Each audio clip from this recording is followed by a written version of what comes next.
Hayatın içinde bir gördüklerimiz var, bir göremediklerimiz var ama her şeyden önce bir besmeleyi çekmek lazım değil mi? Ha, şöyle kalemleri koyalım. Bismillahirrahmanirrahim. Efendim satır arasında geçiyor hayatımız. Bu satır arasının birinci bölümünden başlamak üzere hayatımızda tevhid ocağındayız şimdi. Tevhidin hayatımızdaki karşılığını anlatırken ve anlarken bir yandan hayatımıza sürekli girip çıkan insanlar var. Bunlardan en önemlisi de medya, gazete, kitap, dergi, gördüklerimiz, afişler, reklamlar vesaire. Bütün bunlar hayatımızda bizim gözlerimizle görüp çoğu zaman beynimizin arkası diye tabir ettikleri bir yerlere attığımız bir şeyler ama hakikatte ve gerçekte bütün bunlar bizim hayatımızda fikriyatımızda bir şeyleri değiştiriyorlar ama biz farkında olmadan yaşıyoruz bunları. İşte Tevhid Ocağı'nda besmelesiyle başladığımız satır arasında bizler renkli kalemlerimizle bu renkli dünyanın arasına gireceğiz ve bakacağız.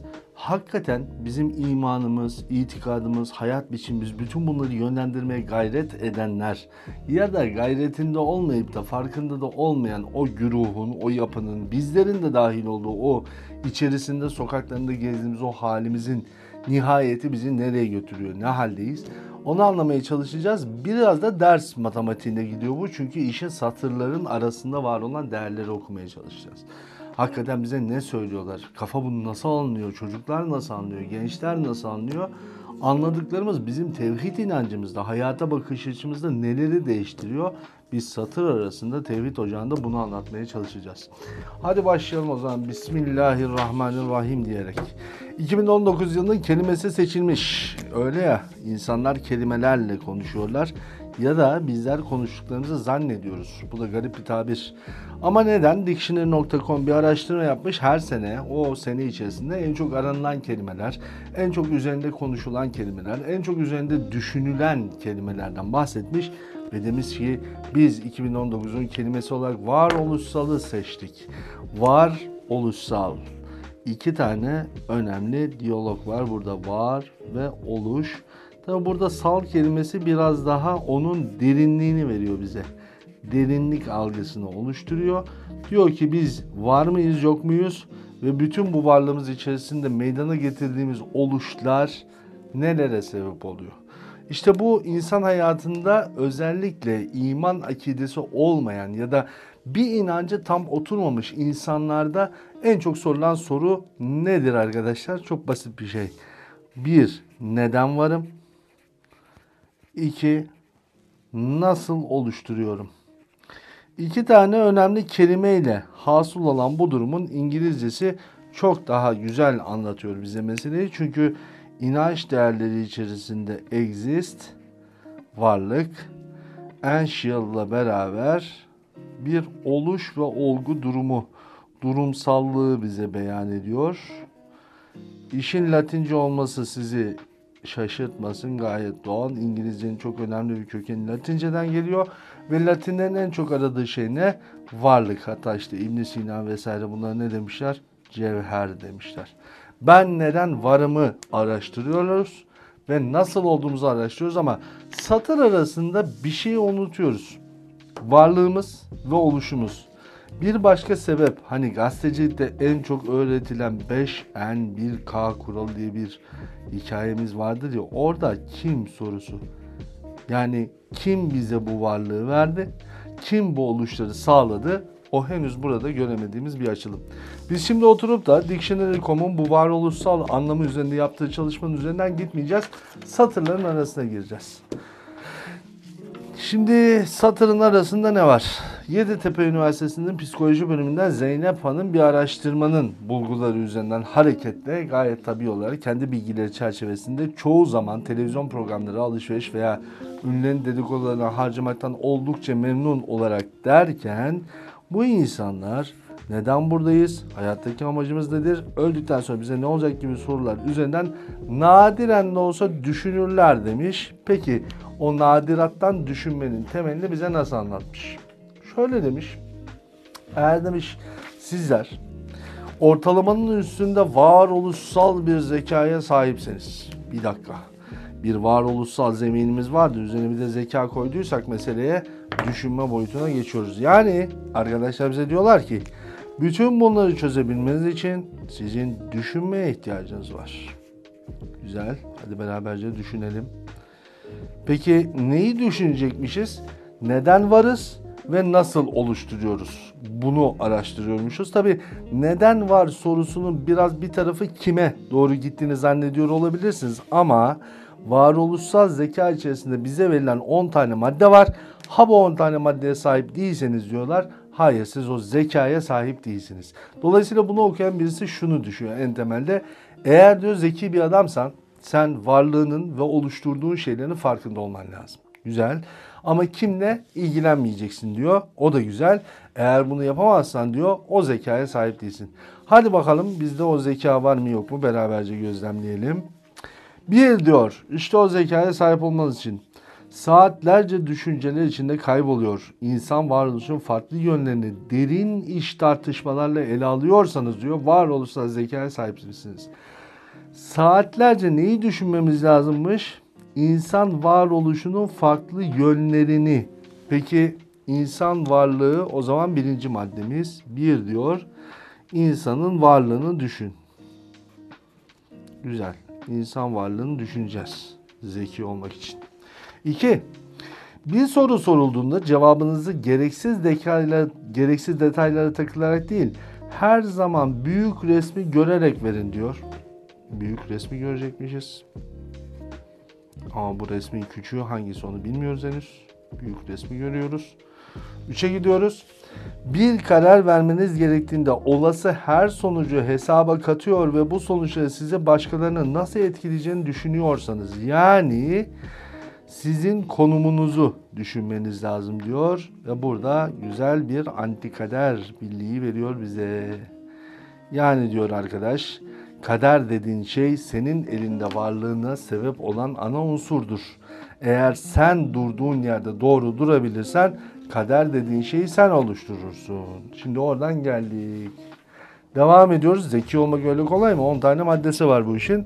İkinci maddeden itibaren o büyük gördüğümüz resimde küçük olan bizim, çünkü biz küçüğüz, onun anlatması ve satır arasında koyduğu ifade gereğiyle bunun konumlandırdığı yer ise antikader oluyor. Tamam, gelelim dördüncü maddeye. Kadersizlikle başladık yolculuğumuza ne yazık ki.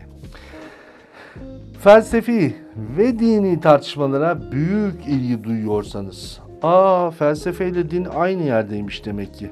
Peki felsefe dediğimiz şey varlığımızın sonuçları değil midir? Varlığın sonuçlarıdır. Yani siz alırsınız, dersiniz ki kapitalizmi seviyorum. Bu benim varlığımın bir gereğidir ya da benim var olmam için, daha iyi olabilmem için kapitalizme inanıyorum kardeşim diyen acayip garayip tayfada olabilir bir insan. Bunun felsefesi de olur. Çünkü onu siz yapmışsınızdır, siz kurgulamışsınızdır. Allah Azze ve Celle o kurguyu yapmanıza izin vermiş bizim hayatımız boyunca. İyiyi yapmaya, kötüyü yapmaya bir imkan tanımış. Dolayısıyla bir şeyin varlığı içinde varız ve o varlığın içinde bazı sonuçlar elde edebiliriz ya da bazı sonuçları oluşturmaya sebep olabiliriz.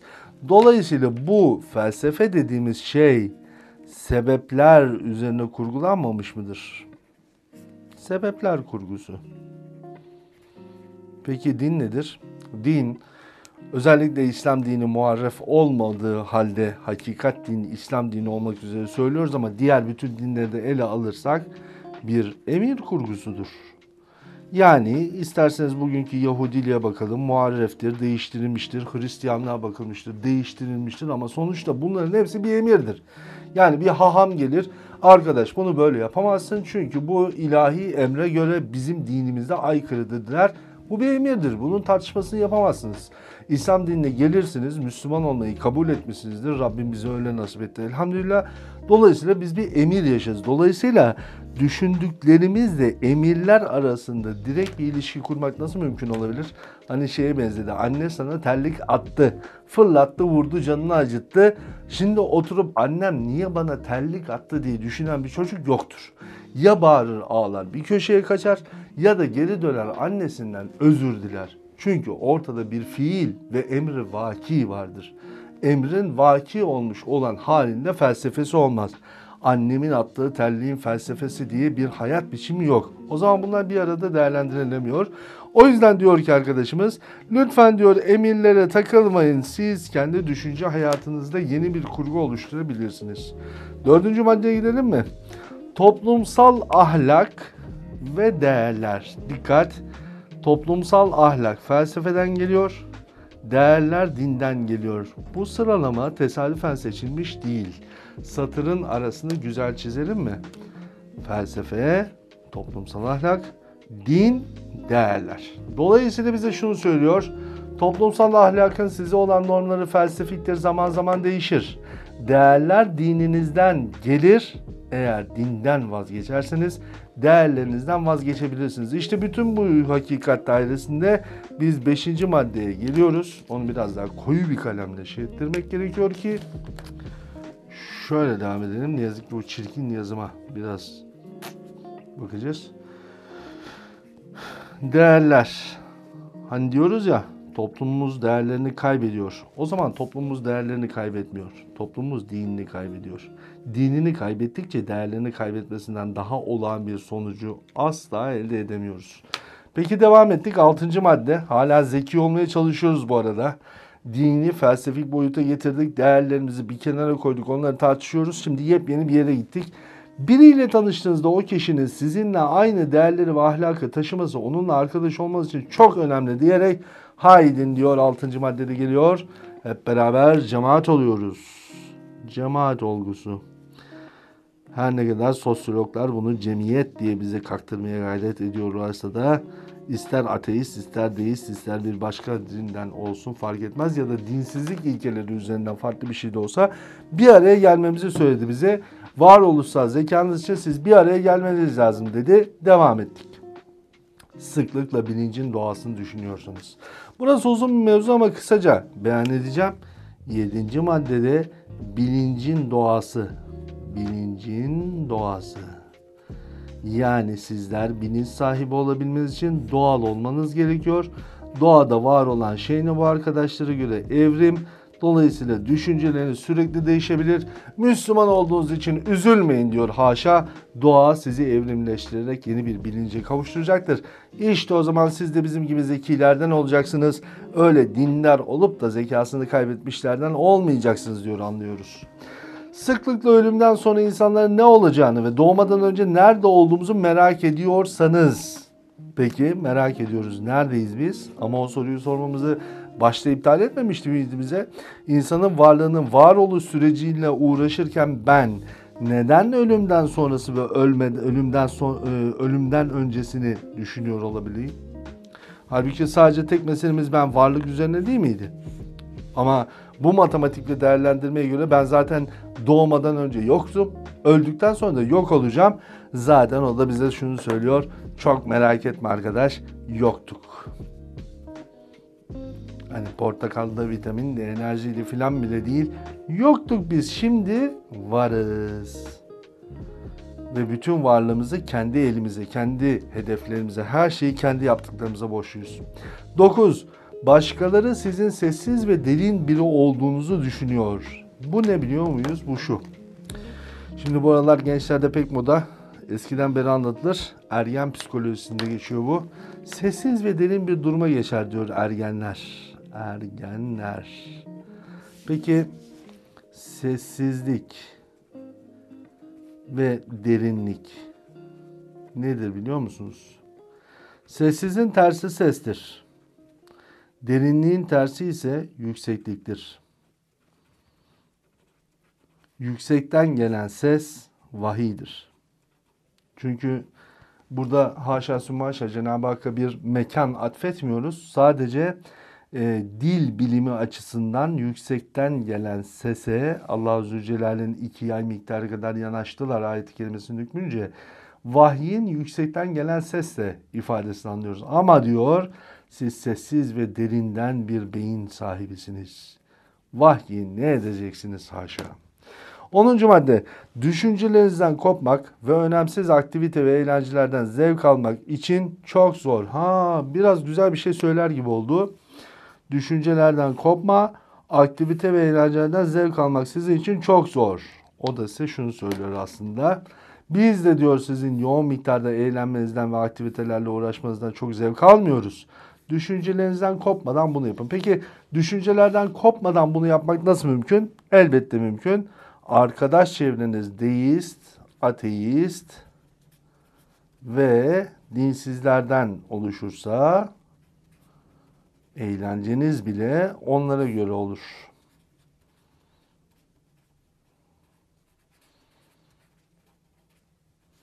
Evet, bir kelimenin arkasında bize bir şeyleri anlattılar. Anlattıkları şeylerin arasında yine satırların arasında zeki bir adam terminolojisini çizerken bizlere Cenab-ı Hakk'ın Rahman ve Rahim olan bütün değerlerini alt üst ederek bize yeniden bir kötülüğü aşıladılar. Peki işin hakikati ne? İşin hakikati şu. Biz asla yok olmayacağız. Öyleyse varlığımızın bir sebebi var.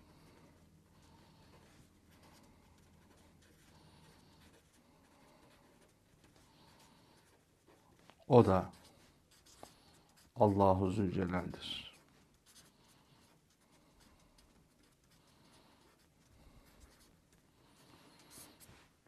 Noktayı koyuyorum. Hadi güle güle.